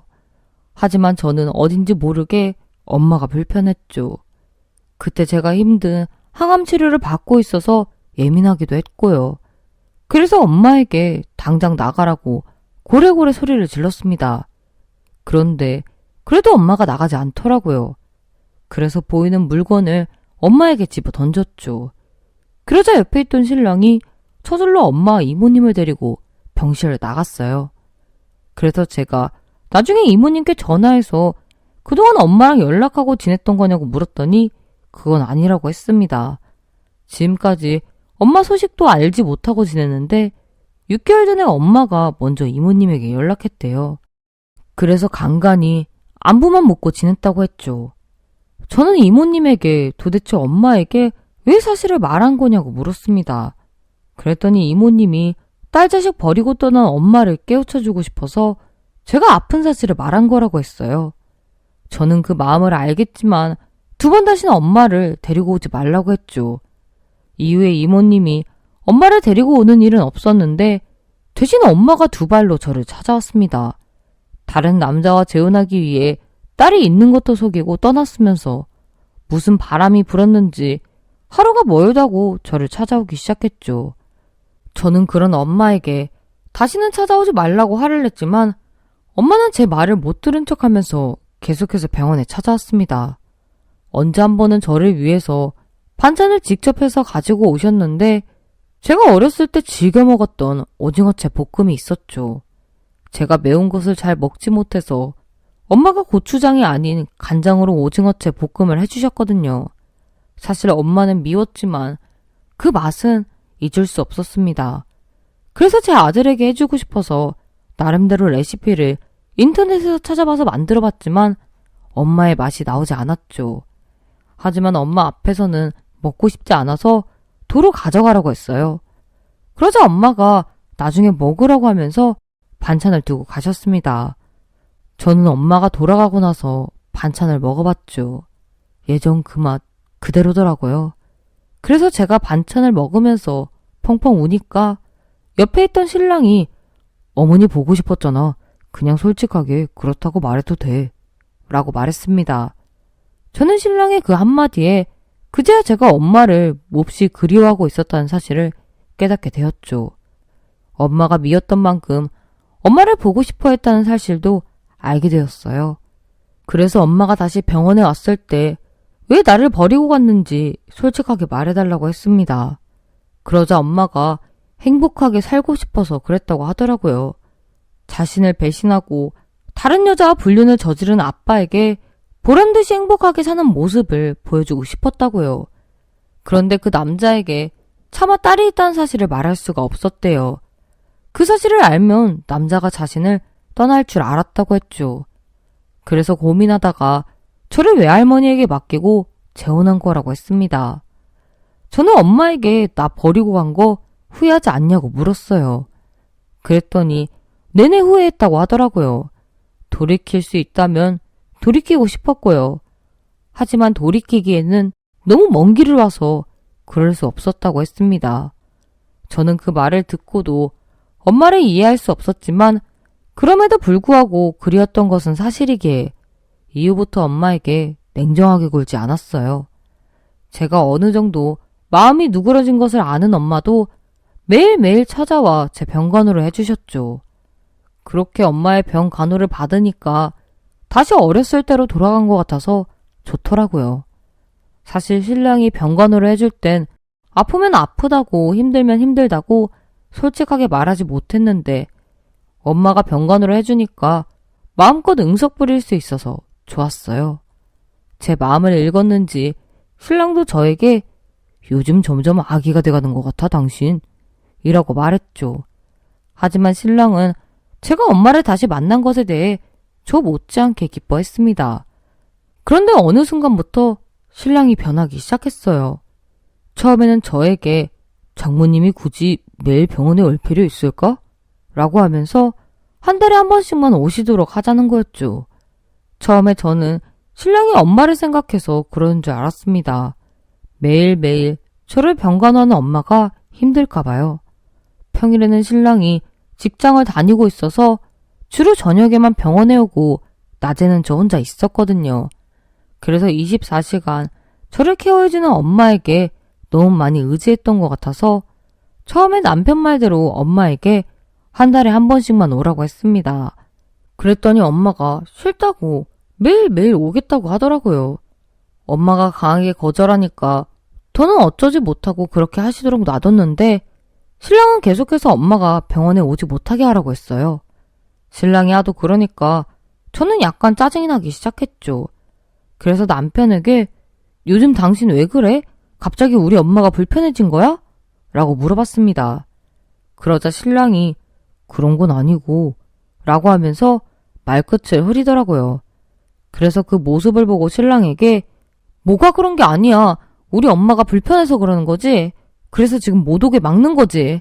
라고 하면서 마구 화를 냈고 신랑은 미안하다고 하면서 더는 그런 말 하지 않겠다고 했습니다.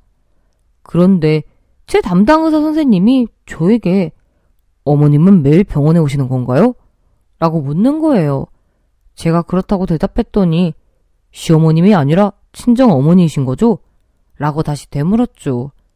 그래서 의사 선생님에게 친정 어머니 맞는데 무슨 일로 그러시는 거예요? 라고 했더니 아무것도 아니라고 하면서 병실에 나가셨어요. 그때 좀 찝찝하다는 생각은 들었지만 그냥 물어보신 거겠지라고 생각하며 넘어갔습니다. 그런데 그러고 나서 일주일 후인가 오랜만에 병원에 오신 이모님이 저에게 엄마는 매일 병원에 와? 라고 물어보셨죠. 그러면서 다시 저에게 너무 너희 엄마랑 가까이 지내지 마 라고 하는 게 아니겠어요? 제가 그 말을 듣고 그게 무슨 말이냐고 물었더니 지난 32년 동안 널 버린 엄마인데 뭐가 좋다고 매일 붙어 있어 라고 하셨습니다.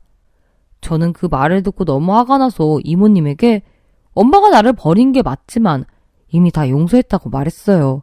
엄마가 저를 버린 사실에 대해 반성도 했다고 하면서요. 그러면서 이모님에게 그러니까 다시는 그런 말씀 하지 마세요. 계속 그런 식으로 말하실 거면 다시는 오지 마시고요. 라고 말했죠. 그랬더니 이모님이 내가 실언을 한 것 같네. 라고 하시면서 미안하다고 하셨습니다. 하지만 그때부터 이상하다는 생각이 들었어요. 제 주변에 있는 사람들이 하나같이 엄마를 경계하고 있다는 느낌이랄까요? 하지만 도대체 왜 그러는지 이유를 알 수 없으니 어떠한 행동을 할 수 없었죠. 그래서 남편에게 이모님이 저에게 한 말을 전하면서 왜 그런 말을 하셨는지 당신은 혹시 알 것 같아? 라고 물었지만 남편은 잘 모르겠다고 하면서 애써 대답을 피했습니다. 그러던 어느 날이었어요. 엄마가 병원에 오실 시간이 지났는데도 오지 않아서 제가 마중을 나갔죠. 그런데 병원 복도에서 엄마가 어떤 남자랑 실랑이를 벌이고 있었습니다. 남자는 엄마에게 도대체 언제 돈 갚을 거냐고 물었고 엄마는 그 남자에게 3개월만 더 시간을 주면 반드시 갚겠다고 말했죠. 저는 자세한 내용을 듣지 않았어도 그 남자가 누구인지 단박에 알 수 있었어요. 하지만 엄마가 걱정하실 것 같아 내색하진 않았습니다. 그리고 이틀 후에 다른 남자와 또다시 복도에서 실랑이를 벌이는 엄마를 발견했죠. 그 남자는 엄마에게 그 남자가 또 집에 찾아왔어. 구해보겠다던 돈은 구했어? 라고 물었고 엄마는 한숨을 내쉬면서 아직 잘 모르겠어. 한 6개월만 기다리면 방법이 나올 것도 같은데 그것도 확실하지 않아. 라고 대답했어요. 그랬더니 남자가 이러다가 우리 집 경매로 넘어가게 생겼어. 무슨 수 좀 써봐 여보. 라고 말했죠. 그제야 저는 그 남자가 엄마의 현재 남편이라는 사실을 알게 되었습니다. 그래서 그 자리에서 도대체 무슨 일인지 구체적으로 묻고 싶었지만 엄마의 남편은 제 존재를 알지 못하기 때문에 나설 수가 없었죠. 그래서 병실로 돌아가기 위해 몸을 돌렸는데 등 뒤에서 엄마의 목소리가 들려왔어요. 그런데 엄마가 꺼낸 말을 듣는 순간 경악을 금치 못했습니다. 왜냐하면 엄마가 자신의 남편에게 애가 죽을 생각을 안 해. 게다가 상태가 점점 좋아지는 것 같아. 아무래도 다른 방법을 찾아봐야겠어. 라고 했거든요. 저는 충격을 받아 그대로 그 자리에 주저앉았죠. 하지만 제가 모든 이야기를 들었다는 걸 꿈에도 알지 못하는 엄마는 남편을 배웅하기 위해 밖으로 나갔어요. 그래서 저는 우연히 지나가던 간호사의 도움을 받아 병실로 돌아왔죠. 그리고 10분 후에 병실로 들어오는 엄마에게 오늘은 혼자 있고 싶으니까 집으로 돌아가라고 했습니다. 그러자 엄마가 천연덕스럽게 내일 다시 오겠다고 하면서 집으로 돌아갔어요. 저는 엄마가 돌아가자마자 목 놓아 울었죠. 그리고 나서 저녁 때 병원에 온 신랑에게 내가 모르는 진실이 있으면 모두 말해달라고 했습니다. 처음에 신랑은 그런 거 없다고 하다가 내가 어느 정도 눈치채고 묻는 거라고 하니까 그제야 사실을 말해주었죠. 신랑은 저희 엄마가 자꾸 돈을 요구했다고 했어요. 처음에는 100만 원만 달라고 하셔서 흔쾌히 드렸다고 했습니다. 그런데 일주일 후에 다시 300만 원을 요구한 거죠. 그래서 신랑이 그 돈을 어디에 쓰시려고 그러냐고 물었더니 자네, 내가 소영이 병간호해주는 거 고맙지도 않나? 진심으로 고마운 마음이 있으면 어느 정도 성의를 보여주는 게 맞는 거지. 꼭 말로 해야 하나? 라고 했다고 했습니다. 그래서 그 말을 듣고 신랑이 죄송하다고 하면서 다음날에 바로 엄마의 계좌로 돈을 입금했대요. 그런데도 엄마는 계속해서 신랑에게 돈을 요구했고 신랑이 이를 거절하자 마구 화를 내면서 병간호를 그만두겠다고 협박까지 했다고 했습니다. 그래서 그만두시라고 했는데 무슨 이유인지 계속 병원으로 찾아왔대요. 저는 신랑에게 왜 그 사실을 나에게 말하지 않았냐고 물었습니다. 그랬더니 저희 남편이 엄마를 다시 만나고 난 후에 제 몸이 회복되는 것 같아 차마 말할 수가 없었다고 하더라고요. 그래서 제가 신랑에게 사실을 듣고 나서 이모님에게도 물어봤죠. 그러자 이모님도 본인이 알고 있던 사실을 말해주셨어요. 우연히 엄마 통화 내용을 들었는데 엄마 재혼 상대가 제 존재를 알고 있는 것 같았대요. 그래서 엄마에게 혹시 형부가 소영이 존재를 알아? 라고 물었는데 엄마가 펄쩍 뛰면서 절대 모른다고 했다고 했습니다. 게다가 엄마가 언제부터인가 이모님에게 돈을 요구하지 않았다고 했죠. 엄마 남편이 사업에서 실패하면서 큰 빚을 지게 되었는데 그 빚을 갚으려고 엄마가 이모님께 줄기차게 돈을 요구했대요. 그런데 갑자기 돈을 요구하지 않아서 다 해결됐나고 물어봤더니 엄마가 응, 3개월만 지나면 해결될 것 같아 라고 했다고 했습니다. 근데 이모님이 그 말을 듣고 소름이 돋았다고 하셨죠. 왜냐하면 의사 선생님이 엄마에게 제가 상태가 나빠지면 길어야 3개월이라는 말을 하는 걸 우연히 들었대요.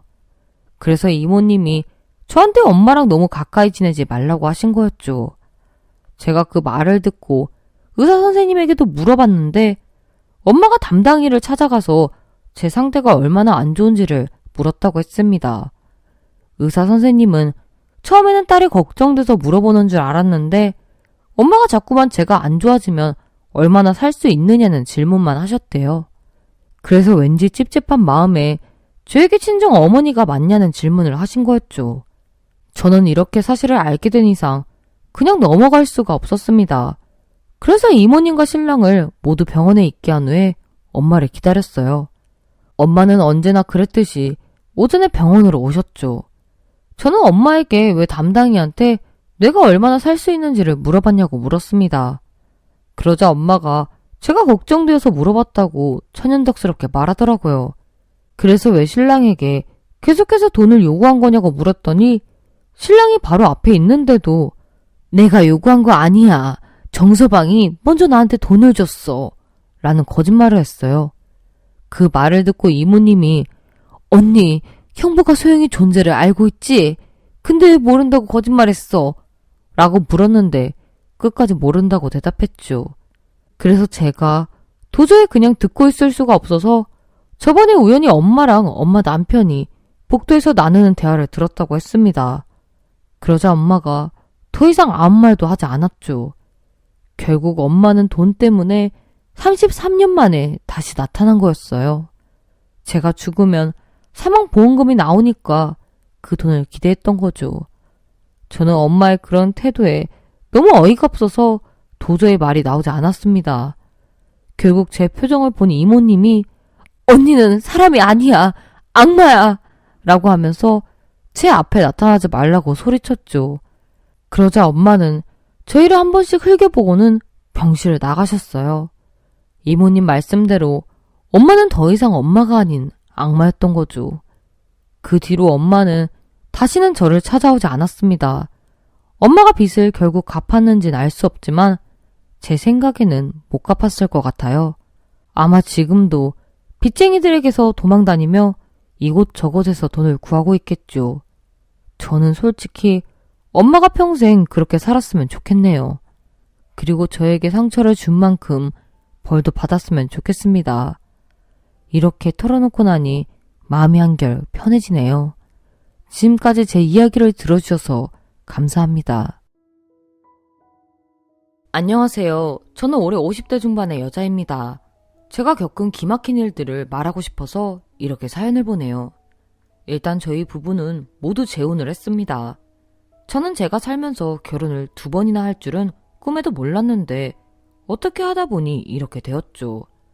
먼저 전 남편은 맞선으로 만나 3개월 동안 교제하다가 결혼을 했습니다. 교제 기간이 짧다 보니까 그 사람이 어떤 사람인지 잘 모른 채로 결혼을 했죠. 사실은 한 1년 정도 만나보다가 식을 올리고 싶었는데 앞서 언급했다시피 맞선으로 만났던 터라 전 남편이 결혼을 서둘렀어요.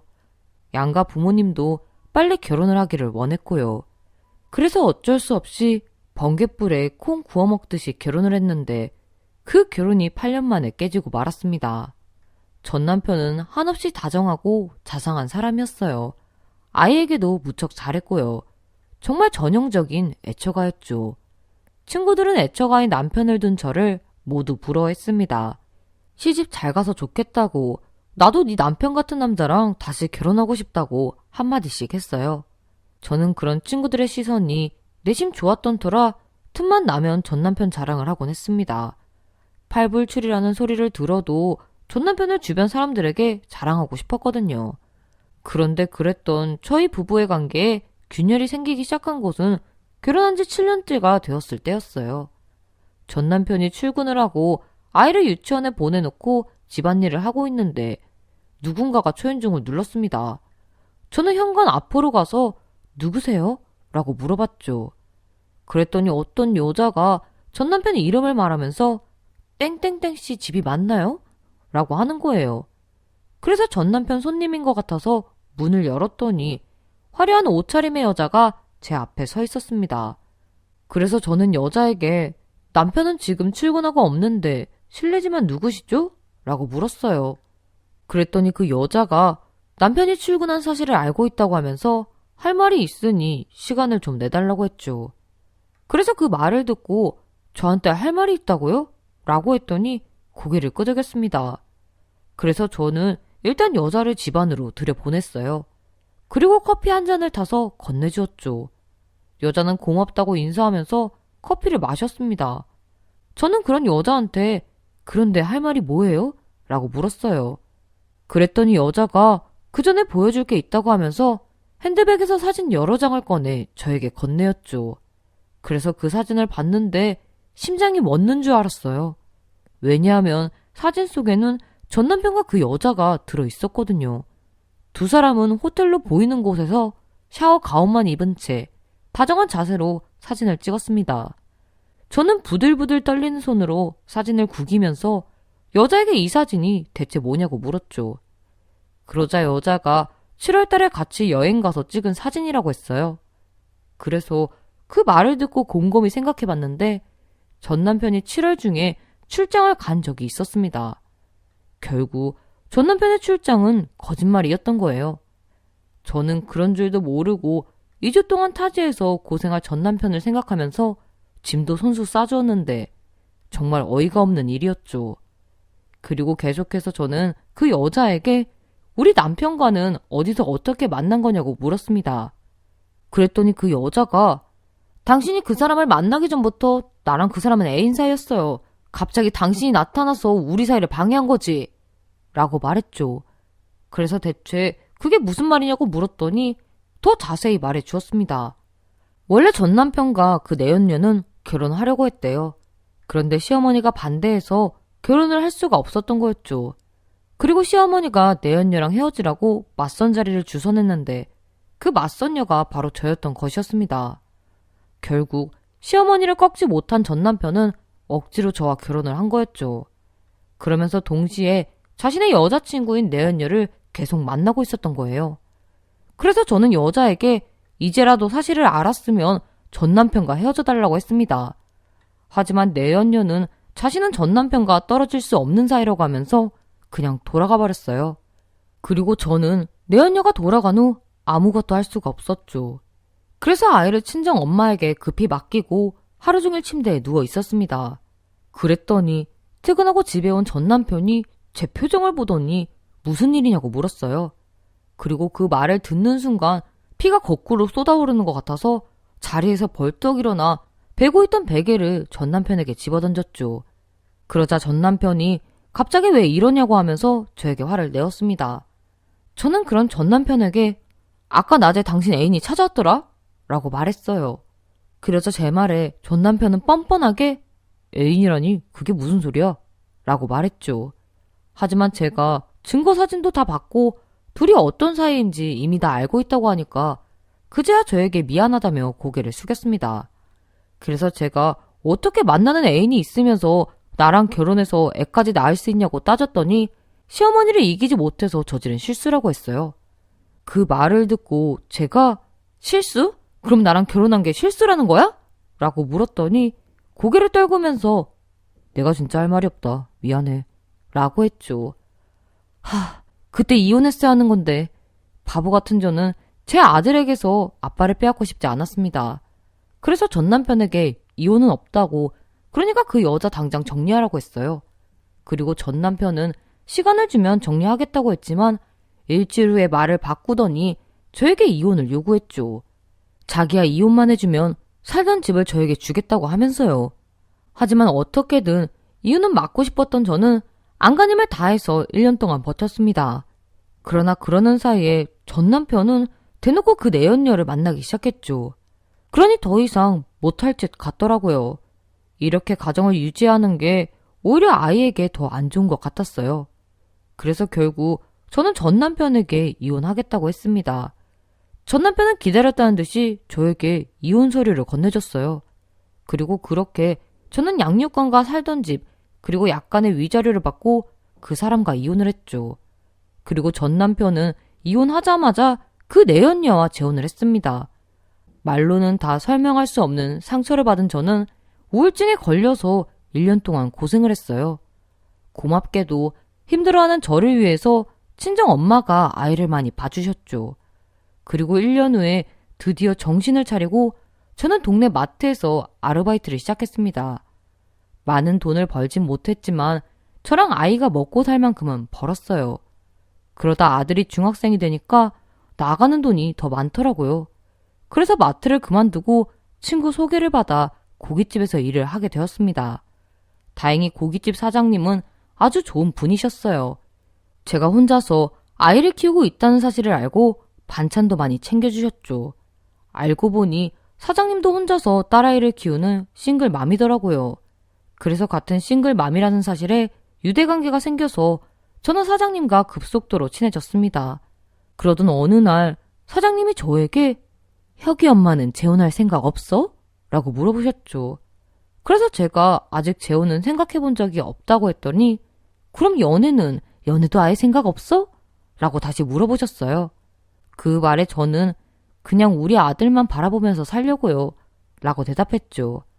그랬더니 그럼 안 된다고 하면서 저도 제 인생을 살아가야 한다고 하셨습니다.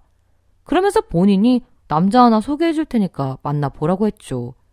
제가 싫다고 했는데도 사장님은 기분 전환할 겸 만나서 밥이라도 먹으라고 했어요. 저는 하도 그렇게 말하니 거절할 수가 없어서 알겠다고 했습니다. 그리고 나서 일주일 후에 남자를 만나서 함께 저녁을 먹었어요. 남자는 서글서글한 외모가 인상적인 사람이었죠. 저녁을 먹으면서 대화를 나눴는데 남자도 이혼했다고 하더라고요. 아이는 있냐고 물었더니 자녀는 없다고 했습니다. 그래서 그 말을 듣고 결혼한 지 얼마 안 돼서 헤어졌나 봐요. 라고 했더니 10년 동안 같이 살았는데 전 부인이 아이를 원하지 않았대요. 그러면서 저에게 조심스럽게 왜 남편이랑 헤어졌는지 물었습니다. 그래서 제가 깊은 한숨을 내쉬면서 그 사람에게 다른 여자가 있었어요. 라고 대답했죠. 그러자 남자도 같이 한숨을 내쉬면서 사실 저도요. 그 여자한테 다른 남자가 있었더라고요. 라고 말했어요. 저는 같은 이유로 이혼을 했다는 걸 알고 났더니 동질감 같은 게 느껴졌습니다. 그래서 종종 가끔 만나서 밥이라도 같이 먹자고 했죠. 그랬더니 남자도 좋다고 하더라고요.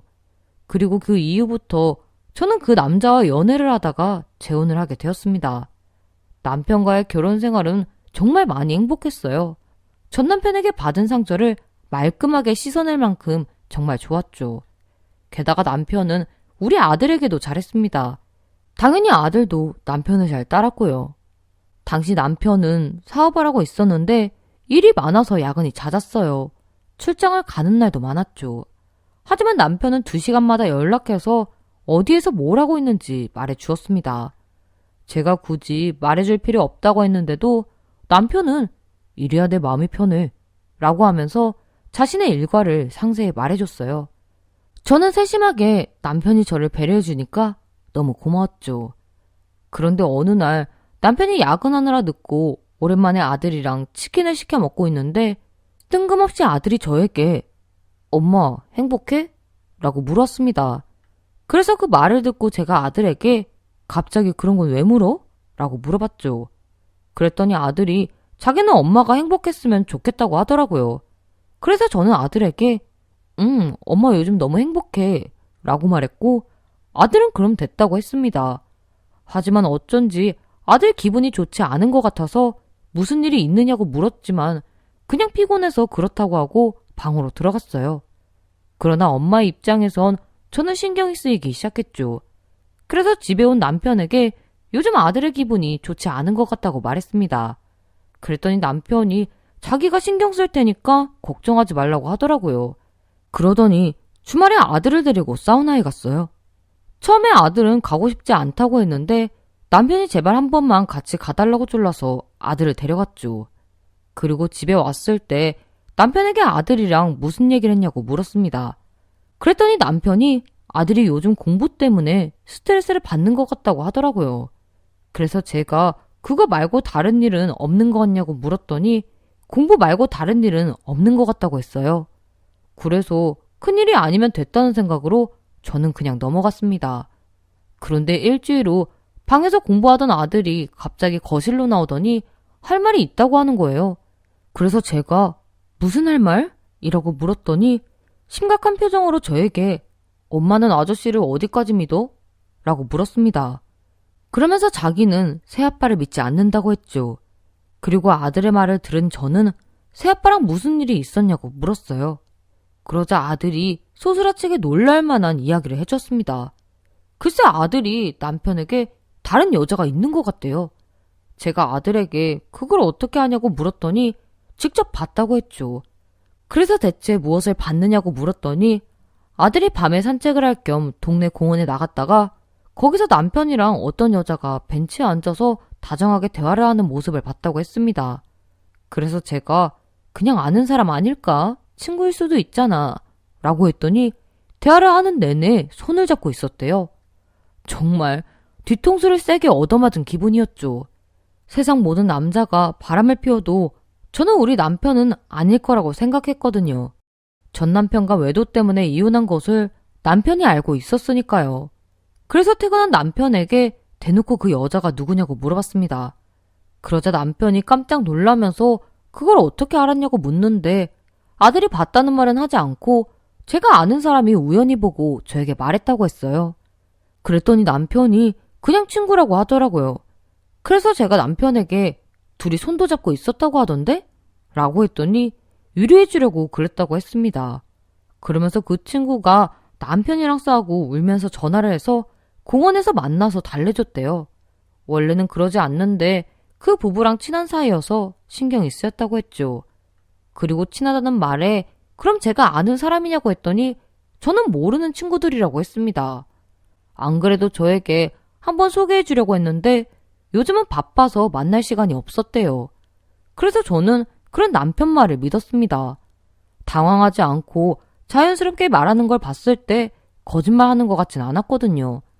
그런데 한 달 뒤 오밤중에 모르는 번호로 전화가 와서 받았더니 어떤 아저씨가 땡땡땡땡 차주분 맞으시죠? 라고 물었습니다. 아저씨가 말한 번호는 저희 남편 차 번호였죠. 그래서 제가 우리 남편 차인데요? 무슨 일이세요? 라고 했더니 남편 차가 공사장 공터에 주차되어 있는데 위험하니까 차를 빼달라고 했어요. 남편이 차 유리에다 본인 번호랑 제 번호를 함께 적어놨거든요. 그래서 제가 다른 번호로 전화를 해보라고 했더니 이미 했었는데 받지 않아서 저에게 전화를 했다고 했습니다. 그래서 저는 하는 수 없이 택시를 타고 그 공사장으로 향했어요. 그런데 공사장으로 도착하니 남편이 연락을 받았는지 시동을 걸어 차를 빼고 있었죠. 그리고 곧 남편이 저를 발견하더니 놀란 표정으로 제게 물었습니다. 땡땡 엄마, 여기는 어떻게 왔어? 저는 그런 남편에게 공사장 인부의 전화를 받고 이곳에 왔다고 했죠. 그러자 남편이 곤란하다는 표정을 지으며 이런 일로 번거롭게 해서 미안하다고 말했어요. 그래서 저는 남편에게 괜찮다고 하면서 밤이 많이 늦었으니 일단 집으로 가자고 했습니다. 그런데 남편이 담배 한 대 피고 출발하자며 주머니를 뒤지기 시작했죠. 그리고 잠시 후 뭔가 어설픈 표정을 지으며 불이 없어서 그런데 근처 편의점에서 라이터를 사다 달라고 했어요. 그 말에 저는 그냥 집에 가는 길에 편의점에 들려 사라고 했죠. 하지만 남편은 금단 현상이 너무 세게 온다며 지금 당장 사다 달라고 부탁했습니다. 그래서 저는 어쩔 수 없이 공사장 입구에 있는 편의점에 다녀왔어요. 그리고 남편은 담배를 한 대 태우더니 집으로 출발하자고 했습니다. 그런데 그때였어요. 남편 차 트렁크에서 쿵 하는 소리가 나는 거였죠. 그래서 제가 트렁크 쪽을 보면서 지금 무슨 소리 들리지 않았어? 라고 물었는데 남편은 무슨 소리냐며 자기는 못 들었다고 잘못 들은 거 아니냐고 했습니다. 그래서 잘못 들었나 싶었는데 다시 한번 트렁크 안에서 쿵 하는 소리와 함께 여자의 신음소리가 들리기 시작했어요. 저는 이번에 확실하게 소리를 들었습니다. 그래서 제가 자세히 들어보려고 트렁크 쪽으로 가까이 다가갔죠. 그런데 남편이 갑자기 제 앞을 가로막는 게 아니겠어요? 그래서 저는 저를 막으려는 남편을 뿌리치고 트렁크를 열었습니다. 그런데 그 트렁크를 여는 순간 저는 경악하며 자리에 주저앉았어요. 글쎄, 남편 차 트렁크 안에 웬 여자가 웅크린 채로 누워있었기 때문이었죠. 그리고 꿈틀거리는 그녀를 보며 살아있는 사람이라는 걸 깨닫고 당장 나오라고 소리를 치며 그 여자를 트렁크 안에서 끌어내렸습니다. 그리고 대체 정체가 무엇인지 물었어요. 그랬더니 여자가 충격적인 진실을 말해주었죠. 그 여자는 남편의 전 부인이었습니다. 남편이 전에 말했던 바람 피워서 이혼한 그 전 부인이요. 그래서 그 사실을 알고 남편에게 근데 왜 이 여자가 당신 트렁크에 있어? 라고 물어봤죠. 하지만 남편은 아무 말도 못하고 고개를 숙였습니다. 그래서 제가 다시 전 부인에게 왜 트렁크 안에 있었던 거냐고 물어봤어요. 그러자 전 부인은 놀라서 갑작스럽게 숨은 거라며 자기는 잘못한 게 없다고 했죠. 그래서 다시 제가 남편을 째려보면서 당신 진짜 이럴 거야? 라고 소리쳤어요. 그러자 남편이 사실을 이야기해주는데 이 둘의 행실에 정말 치가 떨렸습니다. 네, 맞아요. 남편은 정말 바람을 피우고 있었어요. 그것도 전 부인이랑요. 저와의 부부관계가 만족스럽지 않았는지 남편이 먼저 이 여자에게 연락을 했고 이 둘이 만난 지 벌써 만년이 되었다고 했습니다. 그리고 오늘도 몰래 만나다 갑작스러운 저의 등장에 저를 편의점으로 보낸 뒤 트렁크에 숨은 거였어요. 그 말을 듣고 제가 아들이 공원에서 봤다던 여자가 생각나 남편에게 물었더니 그때 봤던 그 여자도 전 부인이었다고 했습니다. 결국 제 아들의 말이 맞았던 거였죠. 정말 배신감에 온몸이 떨렸습니다. 그래서 저는 도저히 그 두 사람이랑 같은 곳에 있고 싶지 않아서 택시를 불러서 집으로 돌아왔죠. 그랬더니 저보다 먼저 집에 도착한 남편이 저를 기다리고 있었어요. 그리고 남편은 제가 집에 오자마자 바로 무릎을 꿇고 한 번만 용서해달라고 빌었습니다. 그러나 저는 더는 남편을 믿을 수가 없어서 이혼하자고 했죠. 2번씩이나 남자에게 같은 이유로 배신을 당한 것이 가슴이 찢겨질 듯 아팠어요. 그렇게 저는 2번째 남편과도 이혼을 했습니다. 처음에는 살고 싶지 않을 정도로 괴로웠는데 지금은 내 팔자가 그런가 보다 체념하면서 살고 있어요. 이제는 남자라면 정말 지긋지긋하네요. 지금부터는 제 아들만 바라보고 살아가려고요. 그리고 제 아들은 사람의 마음을 소중히 여기는 사람으로 키우겠습니다.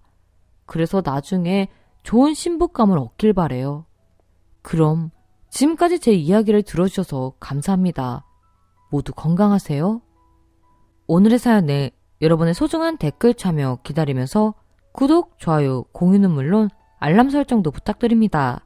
그럼 오늘의 사연도 함께 읽어주셔서 감사합니다.